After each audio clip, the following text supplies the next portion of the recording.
उत्तर प्रदेश के राजकीय इंटर कॉलेजों में लोक सेवा आयोग के माध्यम से जीआईसी प्रवक्ता की अच्छी खासी भर्तियां आने वाली हैं। कुल पदों की संख्या की बात करें तो 1658 पद हैं। इसमें इन सभी पदों का अध्याचन लोक सेवा आयोग के पास पहुंच चुका है।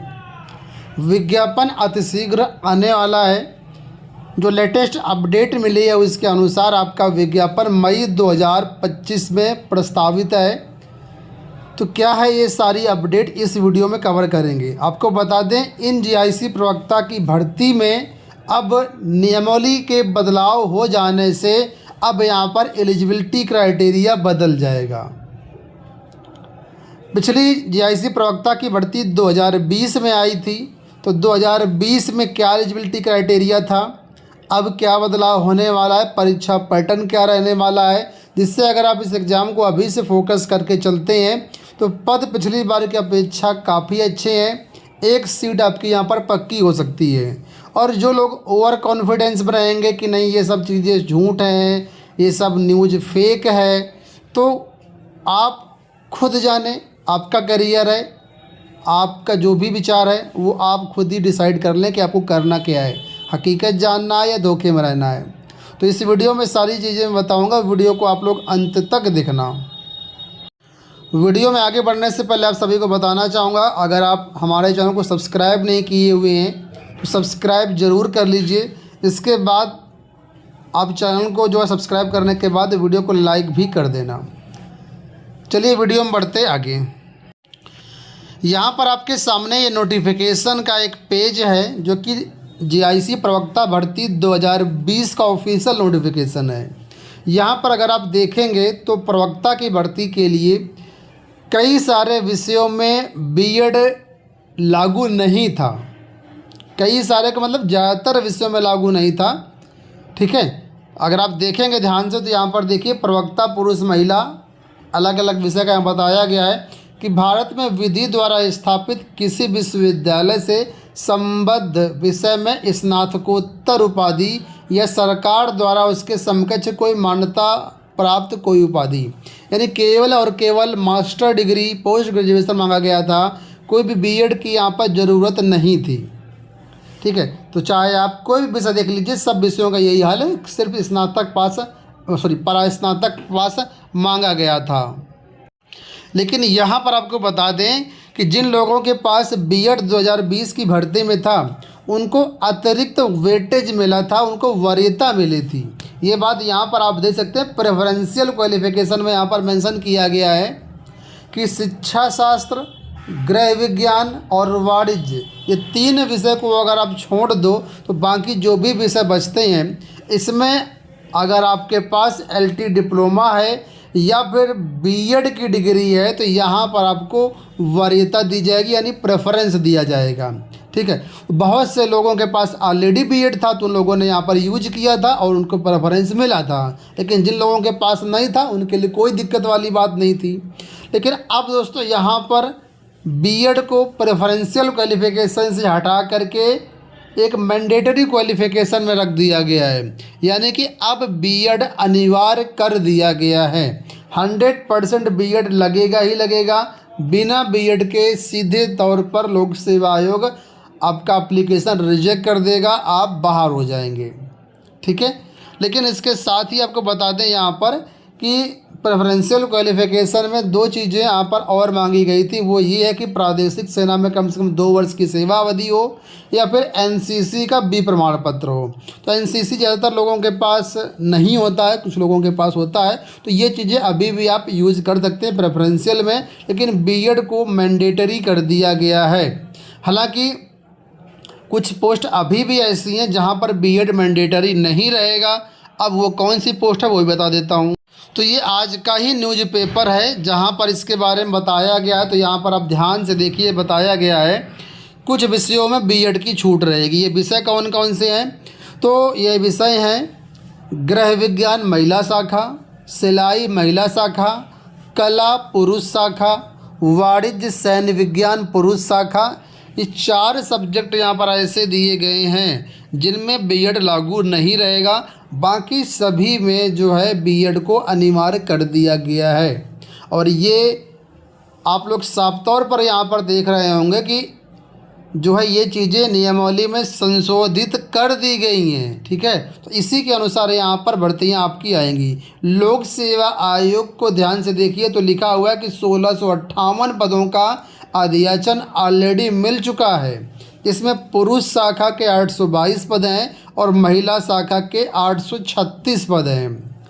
लोक सेवा आयोग को अध्याचन मिल चुका है, समकक्ष अर्हता मामला क्लियर हो चुका है। तो यहाँ पर देखिए बताया गया कि अगले महीने इसका विज्ञापन जारी किया जा सकता है और आवेदन शुरू होने की उम्मीद है।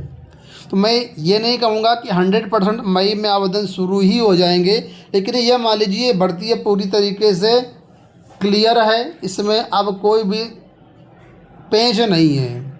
नहीं मई में शुरू हो पाएगा, जून जुलाई तक ये भर्ती का विज्ञापन आ जाएगा। आप चाहें तो इसकी तैयारी कर सकते हैं, नहीं आपको तैयारी करनी है तो जब विज्ञापन आ जाए, जब परीक्षा डेट जारी हो जाए तब आप तैयारी करिए। समकक्ष अर्हता जो विवाद था वो भी पूरी तरीके से समाप्त कर दिया गया है। ठीक है, सामने आप लोग देख ही सकते हैं, किसी भी प्रकार का कोई भी यहाँ पर विवाद नहीं है। प्रवक्ता इतिहास का जो विवाद था वो भी सब खत्म कर दिया गया। प्रवक्ता इतिहास में भी कई तरह के यहाँ पर विवाद रहता है। ठीक है, जिसमें आधुनिक इतिहास मध्यकालीन इतिहास में काफ़ी ज़्यादा अंतर रहता है। तो यहाँ पर इसको भी जो है चीज़ें क्लियर कर दी गई हैं, तो अब इसमें कोई भी विवाद नहीं रह गया है। तो कुल मिलाकर के अब ये भर्ती में बीएड अनिवार्य हो गया है।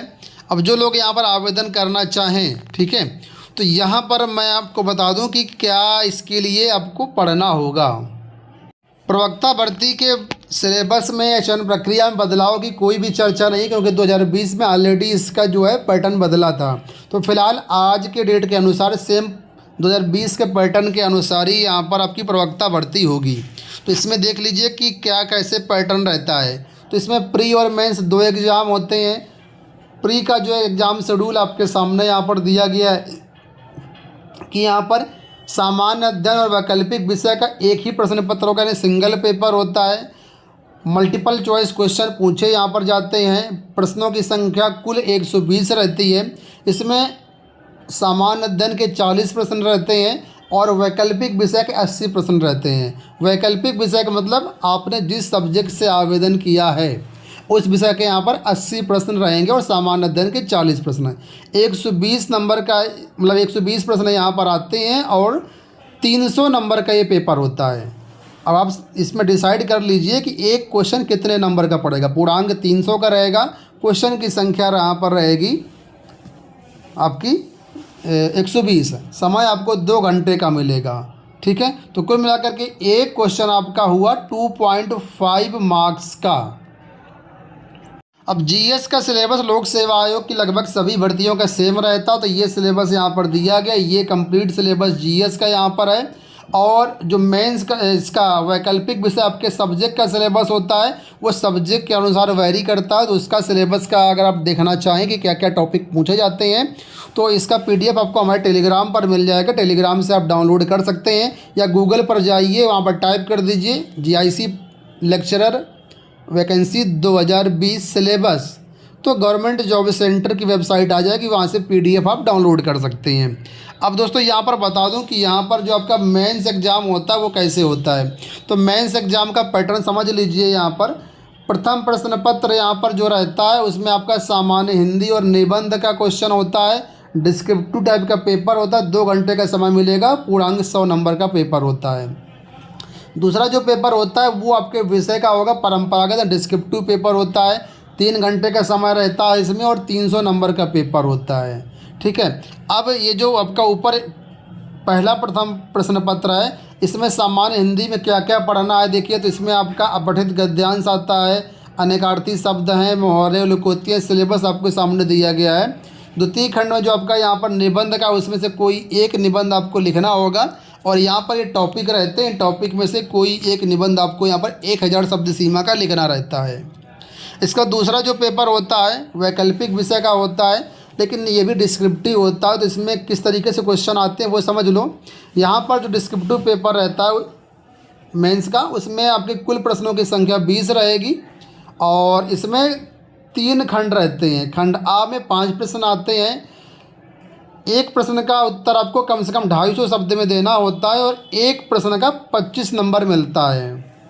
वहीं पर खंडवा में 5 प्रश्न लघुत्तरीय टाइप के रहते हैं। इसका जो एक उत्तर होता है शब्द सीमा 150 वर्ड होती है। एक क्वेश्चन 15 नंबर का रहता है। खंडसा में 10 प्रश्न अति लघुत्तरीय टाइप के आते हैं।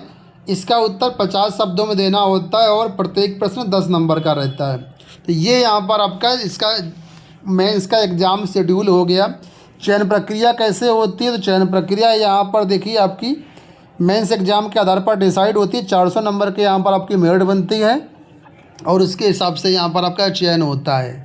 जितने अच्छे मार्क्स आप करके लेकर के आ जाएंगे मेंस में, उतना ही आपके सिलेक्शन के चांस बढ़ जाएंगे, क्योंकि मेरिट इसी हिसाब से बनती है। बाकी सभी विषयों का डिटेल्ड सिलेबस देखना चाहें तो आप हमारे टेलीग्राम से, लिंक वीडियो के डिस्क्रिप्शन बॉक्स में दिया टेलीग्राम का, वहाँ से इसका सिलेबस डाउनलोड कर सकते हैं और अपनी तैयारी शुरू कर सकते हैं। ठीक है, इस वीडियो को बनाने का मकसद सिर्फ आपको एजुकेट करना है, आपको जानकारी देना है। बाकी भर्ती आएगी नहीं आएगी, आधे लोग तो यही कहेंगे भर्ती नहीं आएगी, ये फलाना ढिमकाना, तो वो आपकी इच्छा है। आपको जो लगता है आप अपने हिसाब से तैयारी करिए। मेरा काम आपको एजुकेट करना है तो मैं कर रहा हूँ। इस वीडियो में इतना ही, धन्यवाद।